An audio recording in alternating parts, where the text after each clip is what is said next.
Before creation itself, there were 6 singularities. Then the universe exploded into existence, and the remnants of these systems were forged into concentrated ingots. Infinity Stone. Hello again, I'm just a guy who loves making props and stuff, and in this video I'm making the Infinity Power Stone at the hands of the collector.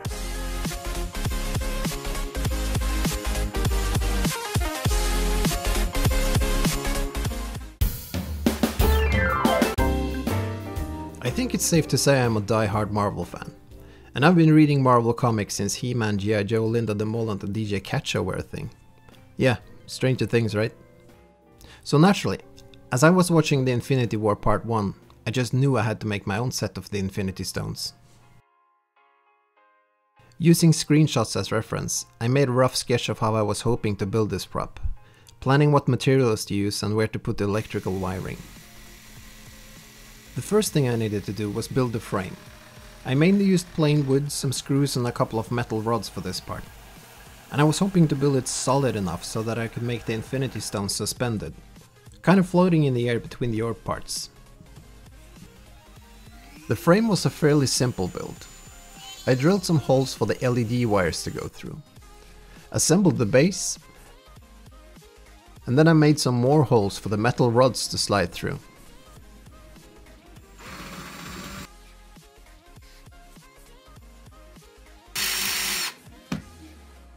And then the frame was pretty much done. Things were going smooth so far.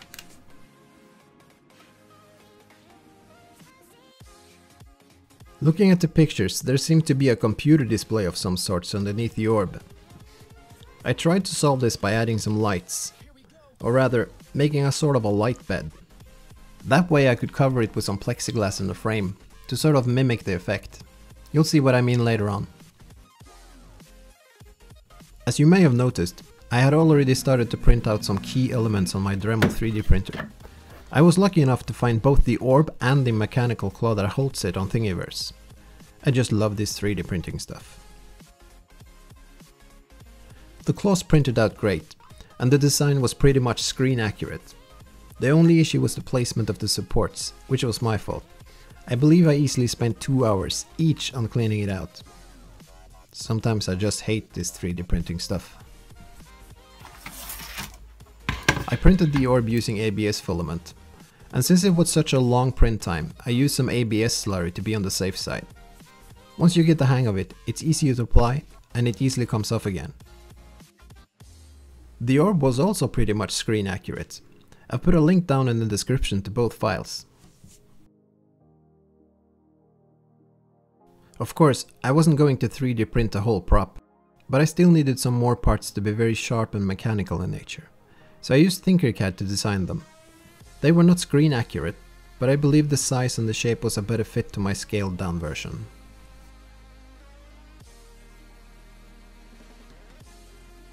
I always love this part when you pop out a fresh print, especially if it's something you've designed yourself and seeing it come to life. I believe I got my Dremel printer 4 months ago now, and I think it's safe to say we've been spending some time together. Once I had all the parts printed out, it was time for some sanding and cleanup work. All the mechanical parts were printed in white PLA, to keep the edges as sharp as possible.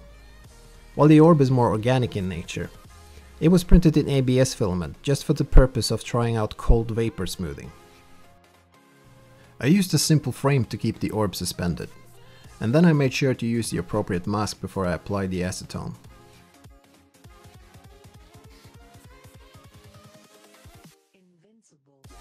The frame was placed inside, and then having covered the lid with some soft silicone, it made it almost airtight. I've even installed a couple of brushless fans to give it the best chance to give a smooth finish. It's important to remember I'm just an amateur at this, and this stuff can be pretty toxic if not handled right, so please do your own research and always follow the proper instructions. Next I started on the inside parts of the orb.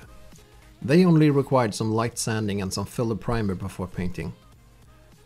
I brushed on some gold paint for the base color, And then came my favorite part, the weathering. I mainly used dark earthy colors. I brushed on a couple of watered down layers and then wiped most of it off again. I repeated this technique several times before I finally painted on some really dark details to give it more depth and contrast.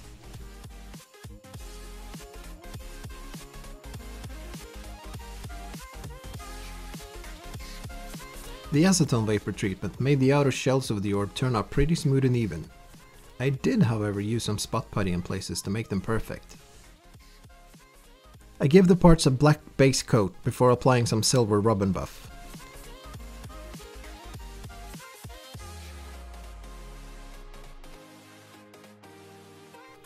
Then came the same weathering technique, but this time in even darker colors.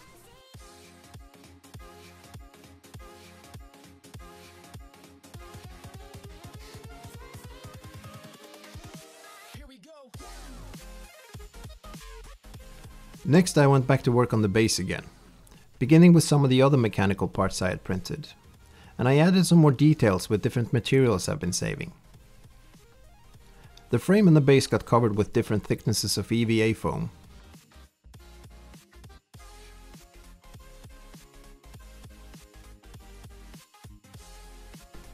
And I had been saving a roll of some plastic mesh I used on the base of the prop, to mimic what I can see from the reference pictures. And at this point, there kinda was a lot of details to get right. So I kept using EVA foam, some 3D printed parts, and a lot of sayed up corks and screws, kit bashing style. And a lot of imagination. Assembling the rest of the mechanical parts on the claw was really satisfying, and it was starting to look pretty good. And since this wasn't a screen accurate movie replica, I could adapt all the key features to fit my scale of the prop, and have the proportions fit better as a display piece.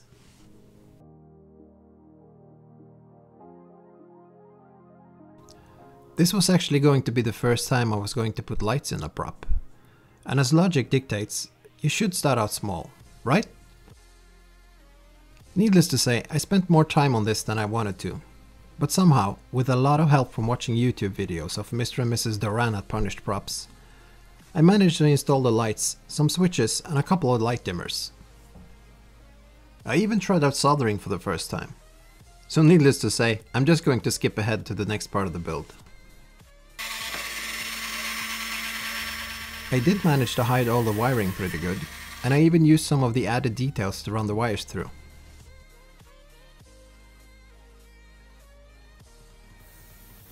To make sure I was going to be able to paint all the details inside all the hard to get to places, I went ahead and started to paint several parts of the prop at this point. I give it a good black base coat before applying some silver spray paint outside.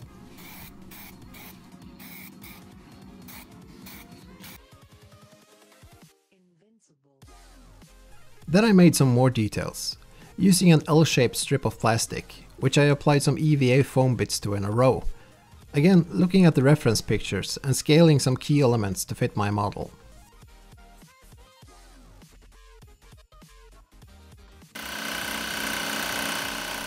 I cut out a piece of plexiglass that I later would put some vinyl writings on, to make it look like a computer display.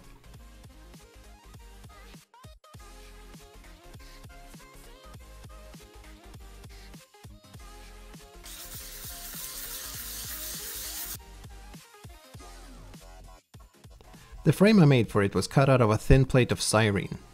It was painted black before I moved on to make some more details.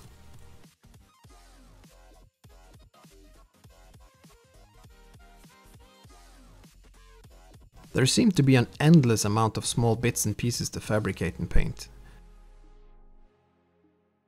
But finally, I got to make the big overhanging shell-like things that would pull it all together. They were all cut from EVA foam, and I made sure to have nice, clean, sharp edges. Then all the remaining pieces got painted with a black base coat before several layers of gunmetal spray paint.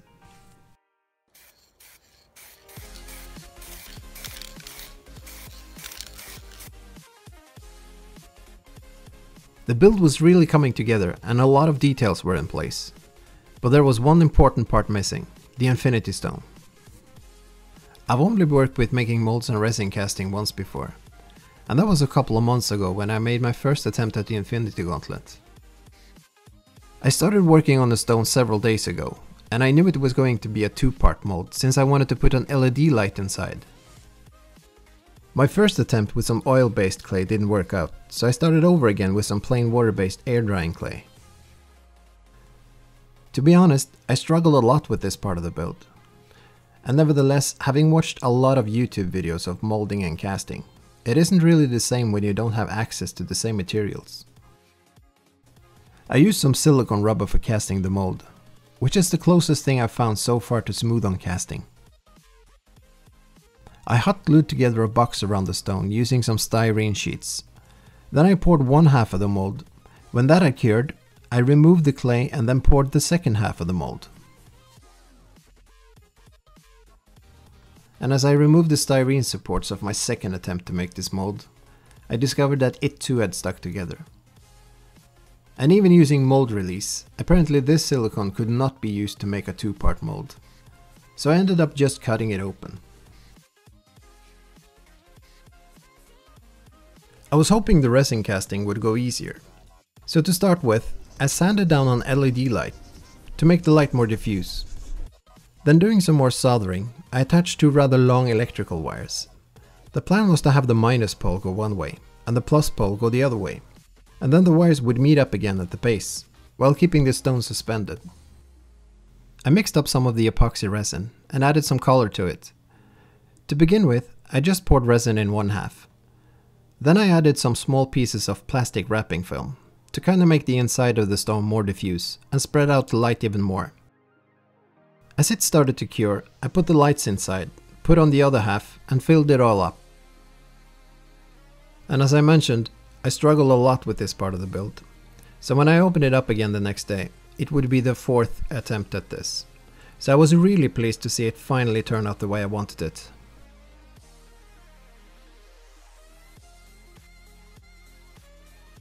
There was some minor cleanup work to take care of with my Dremel. Then I tested out several ways to make it more shiny. After all, I did have some parts to do some testing on.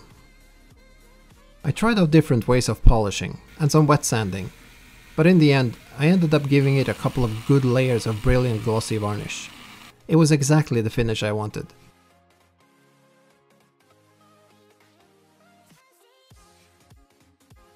All the pieces were finally complete, and it was time to glue on the orb, mount the Infinity Stone, and test if my theory of keeping it suspended would work. It did require an extra set of hands, so I had my wife help out for this part. It was kinda hard to get it on camera, but basically, I threaded the wires through the metal rod. And while I held the ends tightly apart with the stone dead centered, she filled up the rods with hot glue. I was really pleased to see it work, so I did my geek out dance behind camera, for real. And then comes the last, but also my favorite part of any build, the weathering and the small details. For this part, I usually put on a good movie, like The Martian, Interstellar, or any kind of Marvel movie. I just love listening to them in the background, while time and space kinda stops, as you work on small details, and even get ideas for future builds.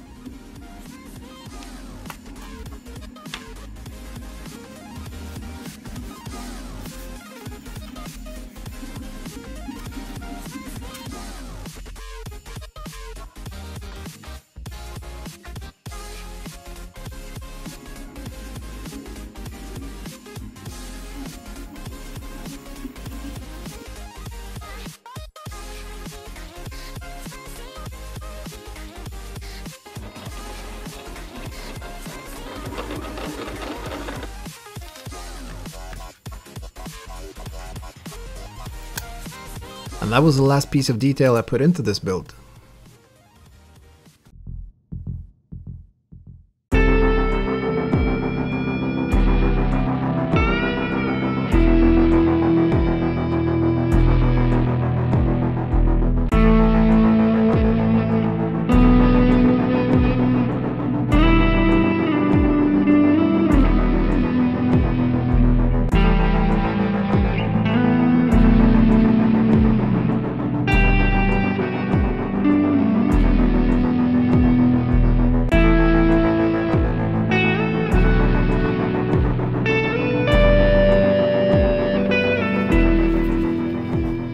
glad I took the time to change some things at the very end, like adding some more nuts and bolts, some Cree writing in much bigger fonts than the movie, some deeper weathering. All those things, it makes it less screen accurate, but it makes it work better as a display piece. If you liked this video, be sure to hit the subscribe button, and I will try and share my next build with you. Thanks for watching. 1 down. 5.